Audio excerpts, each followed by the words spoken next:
But what need is there, O Arjuna, for such detailed knowledge by you? I support the entire universe, pervading it with a single fraction of myself.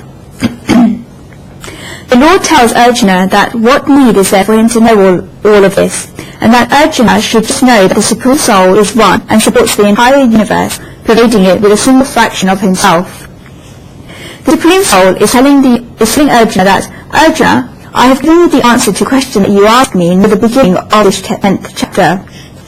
You wanted to know about my Vibhuti, divine manifestations, and about where I reside.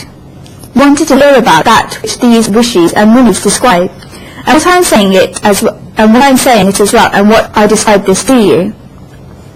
What need is there to go into all of this long talk? Do you wish to listen to anything from me, Arjuna? I gave the answer to your questions, but if you want to listen to my message, this is just this. I support the entire universe, pervading it with a single fraction of myself. Sri Krishna uses the word Vishtabhyam, and this shows that the Lord holds the whole universe steady and supports it in a special way. Vishashataha statampanam dhanam uvta. The Lord is standing there steadying the whole world. The Supreme Soul says that he supports the entire universe, pervading it with a single fraction of himself. When the Supreme Soul says this, then it absolutely does not mean that his parts are scattered in each and every place of the universe. The Supreme Soul is one. The Supreme Soul is so great that the whole world is a small fraction of him. This chapter is called Vibhuti Yoga, the yoga of the Lord's divine manifestations. And the reason for this is that Vibhuti means to be many from one. Ekayasya aneko bhavo vibhutini. And Yoga means seeing and looking for the one residing in all. Anek eshu ekatvanu sadhanam yogaha. Vibhuti Yoga, the yoga of the Lord's divine manifestations, is when both of these come together, so that one becomes many, and one sees and looks for one residing in all. Kavi Kapi said very nicely that Jya jya nachar mari thare, yari bhari tya apni.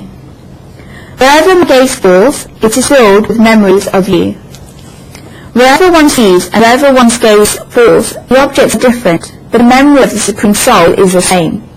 It is such a big qualification to see Hari, God, everywhere that one can only attain this qualification if one has a bit of madness in their heart. This is not possible for people who are not too normal. There is an Urdu poem that I like very much, and a song and a film was even made from it. Anko ko bhi le dubera, dil ka pagalpan, jo milta hai uska chadhara, tujhsa lagta hai. The eyes will be taken away by the madness of the heart. The face of whoever I meet looks like yours. So much madness has come to the heart that this madness is spreading and getting bigger. Just like an illness, it cancer starts off small and becomes bigger and bigger. This madness of the heart keeps getting bigger and bigger, that it is even becoming fixed in one's senses.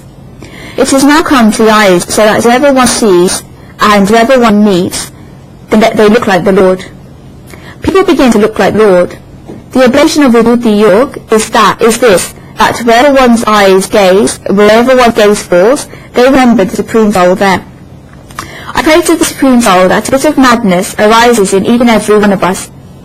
When this happens, then one can move forward to the 11th chapter of Gita called Visharu Darshan, the yoga of the vision of the Lord's universal form. We pray for this to happen. End of verse and end of chapter.